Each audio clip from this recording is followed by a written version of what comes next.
closely. For the highest spiritual working, one must accordingly choose that victim which contains the greatest and purest force. A male child of perfect innocence and high intelligence is the most satisfactory and suitable system. We're talking about human sacrifices.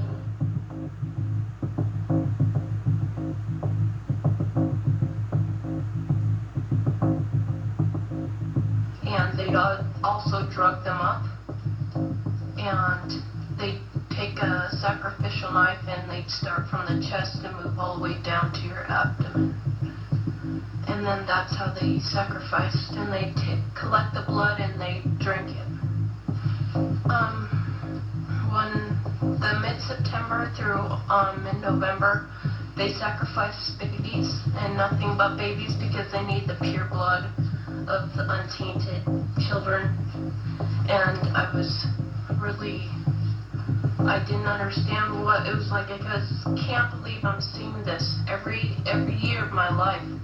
I've experienced that, and that was the hardest part for me. It's like hearing those babies literally scream and cry, and then seeing their blood flow. The little boy was taken to a basement. He was crucified alive. First he was skinned. Why is it that no one knows this? Because there's Satanists in the police force and also in the government, the army. They're everywhere. They're even on the council of the representatives of the United States also. And they're silenced because this is not being exposed, because they don't want it to be exposed, because they're really good at lying and hiding things. Rebecca, what happens to the people that want to come out of Satanism? They get killed. They get followed. They get taken. They get sacrificed in front of the congregation of the Satanic Church. Why? Because they know too much information about the Satanists and who their names and places of where they keep the people underground, and they just know too much information. It's like being in a gang or in a mafia. You don't get out alive without consequences.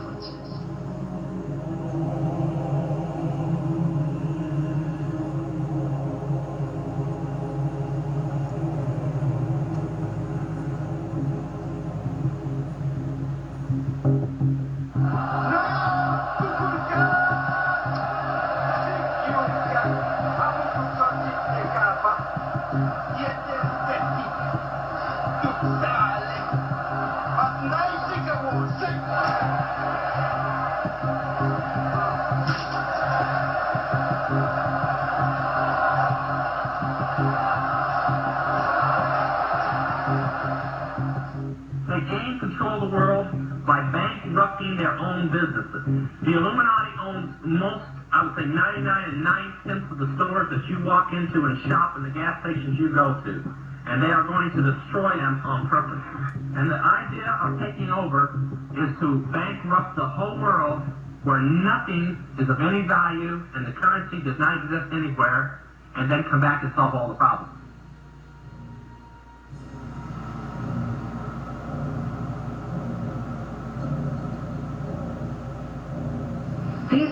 These guys who are manipulating my mind and programming me for mind control purposes claimed, and these criminals in control of our country as well, claim to be gods, demons, and aliens, in order that I feel totally helpless, in order that I felt like they were beyond my realm to affect.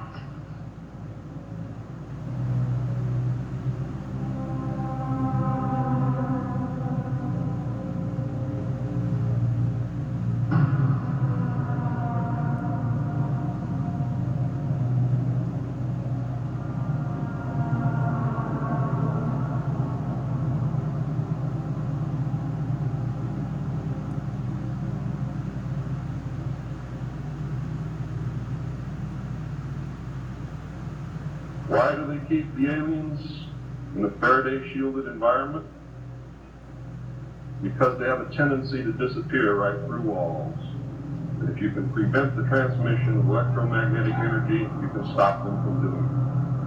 Then, as the medium said, we have a very special surprise tonight for you people. A spirit will manifest itself openly here in a few minutes, and right through the wall.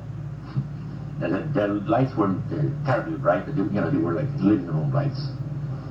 A couple of floor lamps, maybe some of these, and that translucent being seemed to come right out of the wall. How did you feel right at that moment? It's almost like my heart stopped a little bit. Very weird feeling. So it was a lady in a beautiful evening gown, swirling, and she said to Mary, "My dear sister, you are so wonderful to have asked for me."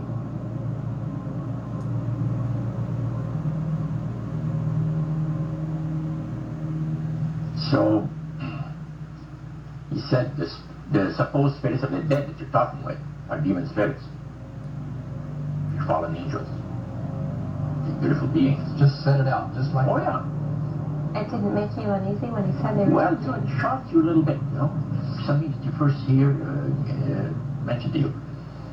He said, you guys have got a great future ahead of you. Because we've been told, the high priest of our society, secret society, has been told that the master has very special plans for you. Now, what did he mean by the master?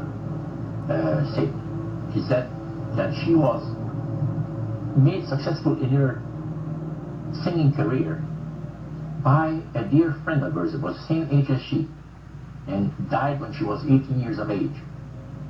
And Loretta was trying to get into the singing world, but she says, I had no success at all. Until one night I was sitting in bed reading a book, and she says, who walked right through the wall with my friend, the spirit of my friend?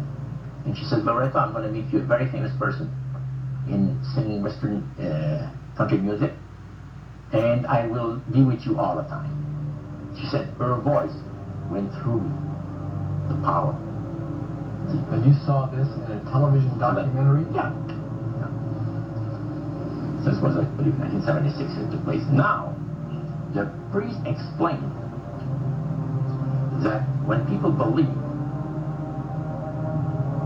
in this business, they are actually opening themselves to be completely deceived by demon spirits, because it gives the demon spirits an opportunity to impersonate the dead. See? And for people to believe in their lives. Isaiah 14 and 11 even speaks of vials being built into his body. Vials are pipes. The pipers are a new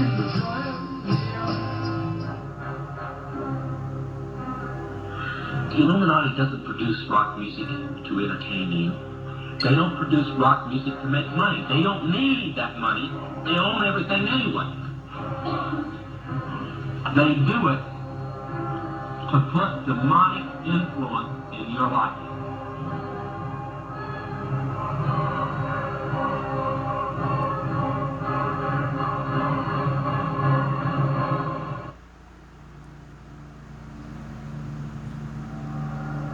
Prominent men, meeting in secret, who directed the course of civilization, are recorded in the writings of all people. The oldest is the Brotherhood of the Snake, also called the Brotherhood of the Dragon, and it still exists under many different names. The Brotherhood of the Snake is devoted to guarding the secrets of the ages and to the recognition of Lucifer as the one and only true God. If you do not believe in God, Lucifer, or Satan, you must understand that there are great masses of people who do. And their beliefs and actions based upon those beliefs will affect me. The important fact to remember is that the leaders of both the right and the left are a small, hardcore of men who have been and still are Illuminists or members of the Brotherhood. They may have been or may be members of the Christian or Jewish religion, but that is only to further their own ends. They are, and always have been, Luciferian and internationalist. They give allegiance to no particular nation, although they have used, on occasion, nationalism to further their causes. Their only concern is to gain greater economic and political power. The ultimate objective of the leaders of both groups is identical. They are determined to win for themselves undisputed control of the wealth, natural resources, and manpower of the entire planet. They intend to turn the world into their conception of a Luciferian totalitarian socialist state. In the process, they will eliminate all Christians, Jews, and atheists. You have just learned one, but only one, of the great mystery. But now it had to change. Mr. President, we have to make sure that people, humans, get to believe that Satan and his angels do not really exist.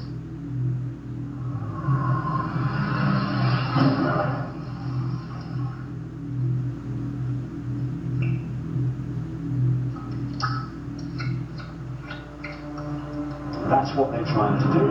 They're trying to disconnect us from multidimensional infinity so that we don't see the world from that perspective and therefore see through the illusion and see through the nonsense and see through the lies. And then once they've disconnected people, they then program this lower level of our consciousness with a reality that suits them. And therefore, the only information that they have to get a fix on how they see life themselves and reality in general is through the eyes and the ears. And who controls that? The Illuminati control that. They're trying to disconnect us from multidimensional infinities, and then once they've disconnected people, they then program this lower level of our consciousness with a reality that suits them.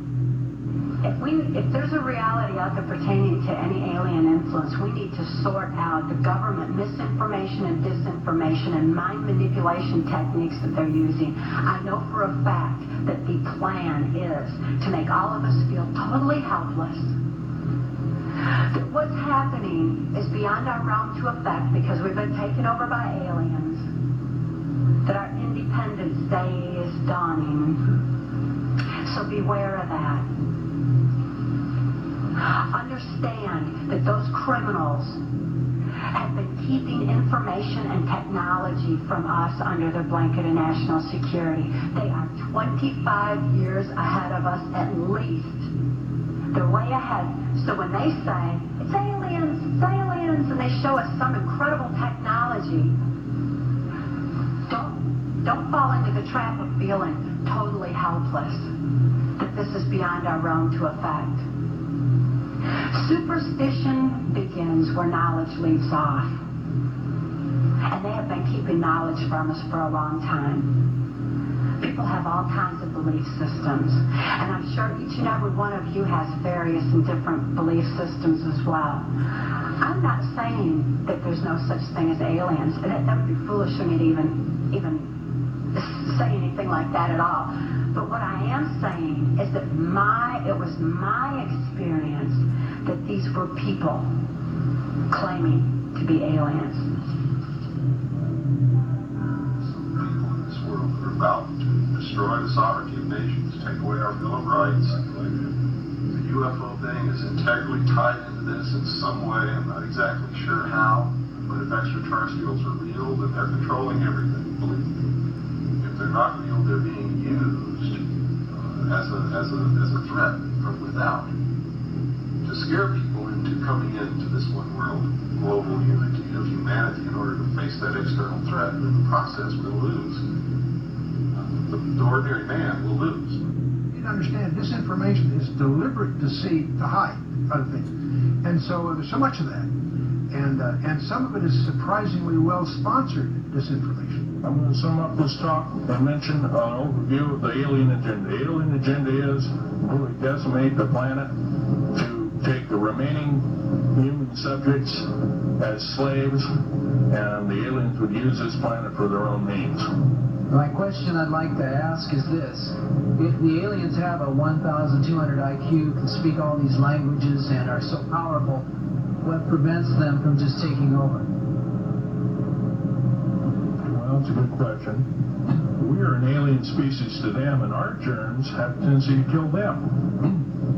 And they're also a dying race, and they're in far worse condition than anybody with the worst case of terminal cancer. They are in need of us to some degree. And some of it is surprisingly well sponsored disinformation. So I think my question is actually to Clifford Stone. You said that you had seen aliens on a craft that had crashed. I wondered if you could describe what they looked like. I could, but it would probably take a whole lot of time. The reason I state that, when I got out in 1989, we had cataloged 57 different species. You have individuals that look very much like you and myself that could walk among us and you wouldn't even notice the difference.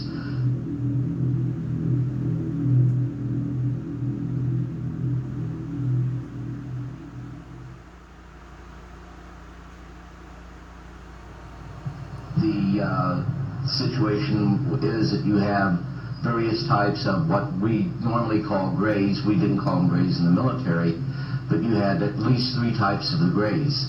You had some that were much taller than we were.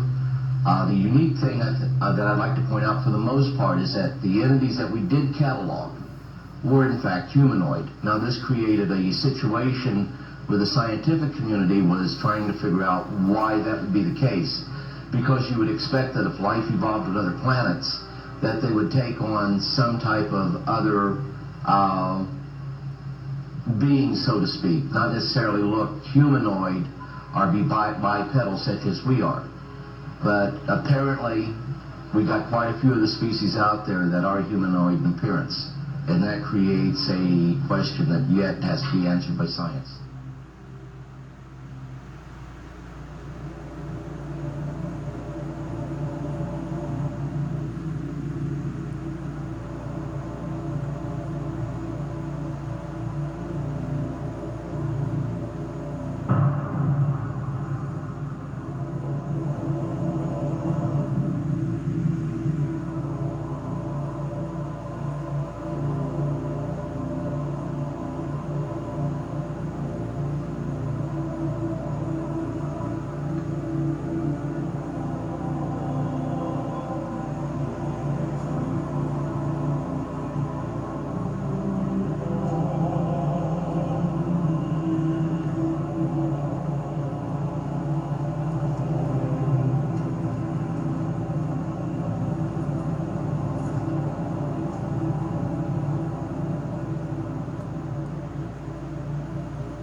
does that explain some of the visual glances of these things? They seem to just simply disappear. They're gone. Exactly. I mean, they're appearing out of nowhere and then disappearing right in front of people. And that's why scientists who have no access to grind, they just say that it doesn't make that much sense. And also, if they're just trying to observe us, to take account of what we're doing on Earth, I mean, after a while, after so many months or years or centuries, it kind of gets old. They either would take us over, or they've already discovered all the information they need to know about Earthlings, and so they're just going to take us over or make first contact and just sort of do what they need to do next to endlessly observe us. It doesn't make any sense. It's something where, and also see, if we have all these sightings, as you know much better than I do. Where are they landing? We don't see them getting out to get anything to drink or to eat. We don't see them. They've never tried to make contact with any large amount of people in a major city, and so this doesn't. And also all the endless medical procedures that the people who have claimed to have been abducted. Why the endless medical procedures? I mean, if we're talking about such an advanced race of alien beings, they don't need to do that over and over and over again. Interesting perspective. Let's talk about some of the facts out there of evidence that may support your conclusion that the UFOs are spiritual phenomena, not physical, like so many other people also believe. What can we pinpoint again? Well, again, it's something where you cannot have a material or a physical being penetrating the ground, penetrating the water, appearing in front of people, then disappearing instantly, and then also changing colors, sometimes only when they're accelerating, with every color in the spectrum has been recorded. Many UFOs coming and making one UFO breaking apart and then going into multiple UFOs. It doesn't make sense. And then not only just that, but to get into the fact of how far they're traveling and the speed that they would have to travel, and just the other problems with cosmic dust and traveling at the speed of light and then running into those bits of cosmic dust, the explosions that would be created, the amount of energy that would be consumed and traveling from these distances. Just all those kinds of things really scream out that you're dealing with a spiritual phenomenon, not a material or physical phenomenon. There does seem to be a deception here, because I've always wondered, my gosh, if they're that benevolent, if they're that understanding of humankind, make yourself available. That's why some of these other scientists have said that they seem to be trying to set people up to deceive them as if they are aliens, but the facts just say that they can't be that there's something else. It doesn't make any sense, and there's something else, a psychological deception that's going on here. And many of these scientists say, I don't know what it is, but we've concluded that it's got to be that.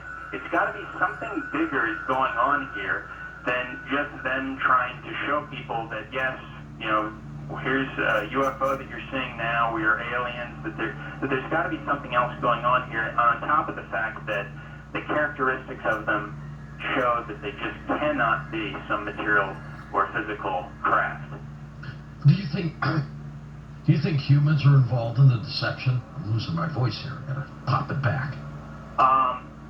As far as I think there have been deliberate hoaxes that have been perpetrated, and it's an interesting statement. I mean, there are many that can be quoted, but Gordon Creighton, who I know you know of him, probably, who died in 2003, he made this statement in the British journal Flying Saucer Review.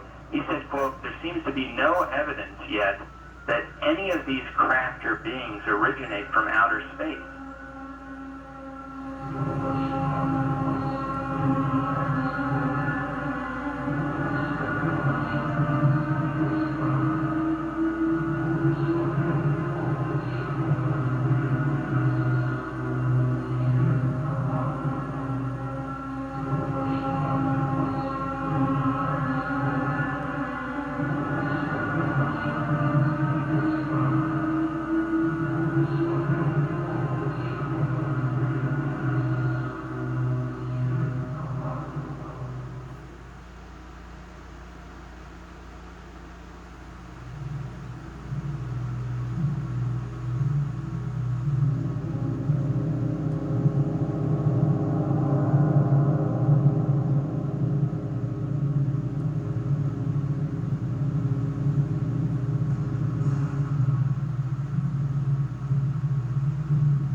appear to have the ability to materialize and dematerialize without a trace. One of the great mysteries of the UFOs isn't seeing them, is trying to figure out where are they when you don't see them. Some people say, well, they're from another galaxy. Most physicists will debunk that for lots of reasons. They seem to pose that way, but for lots of, if they came, if there are that many coming from another galaxy, you think you'd sense the traffic. We'll come to that with some more reasonable explanations, and you're going to discover the two top researchers in the last century, really, is Jacques Vallée, France, and J. Allen Hynek, the American. And J. Allen Hynek was head of astronomy at Cornell, and he set out to debunk this nonsense about UFOs, and he became one of the most ardent, competent, balanced researchers in the trade. J. Allen Hynek, he died a few years ago. Both of these respected researchers came to the conclusion that they're not intergalactic for lots of physics. There are a lot of physics rebuttals to that conjecture. They both argued that these things are demonic. Their term. They've written many, many books. You can check them out. These are not religious people. They're not people with any kind of personal agenda. But they came to the conclusion that these things, on the one hand, and by the way, we take for granted that we strip away the nonsense and the hoaxes, set that aside. There's tens of thousands of files you have to walk through. When you cut through all that, there's still a core group, a substantial core group of real events that need explanation. And so on the one hand, they exhibit physical properties on the one hand. On the other hand, they also violate all physical laws. And so the conclusion that both J. Allen Hynek and Jacques Vallée and others have come to is that they're hyperdimensional, that somehow they come from another dimension periodically.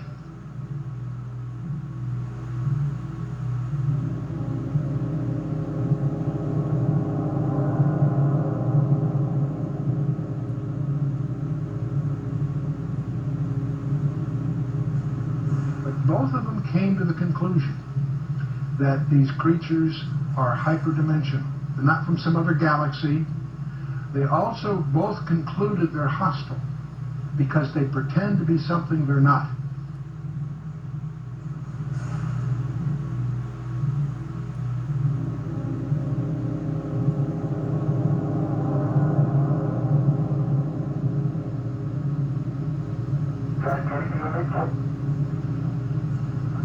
Franklin, we see a long line, a couple of star-like things, and a lot of things swimming in the foreground. Can you describe what you're seeing?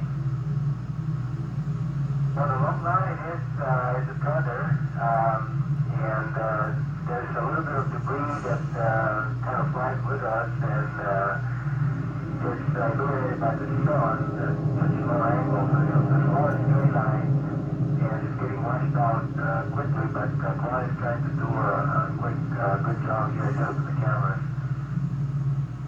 It wasn't until a few years ago that I really started to get into researching all this information and looking at, going through thousands of pages of information about UFOs that just confirmed, what I had already believed about this phenomenon. That I believe the evidence clearly points that they are, in fact, demons. And there are others, Brother Michael, who are now beginning to believe that as well. So you're not out there all by yourself anymore. So these demons would make them then spiritual phenomenon. I would take it, right? Yeah, I think when you look at it, there's certain characteristics that everyone will agree has been seen and demonstrated also by these UFOs, such as they penetrate the ground, they penetrate water, they disappear in front of people, they appear right in front of people.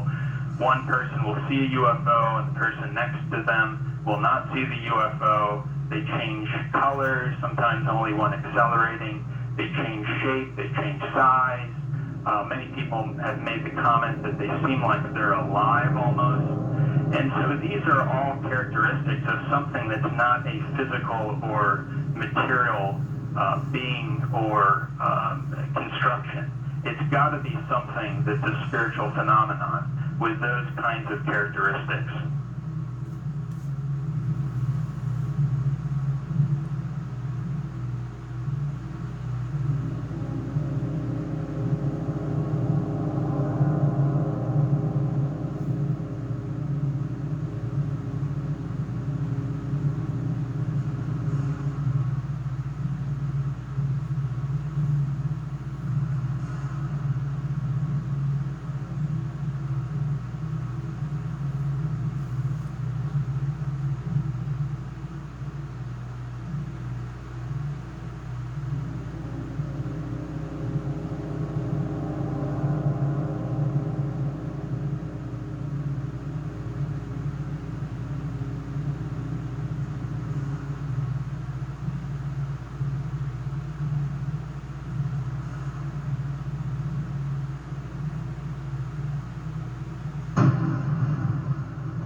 somewhere between 1 and 3%, various polls agree, somewhere between 1 and 3% of Americans claim that they have had an abduction experience.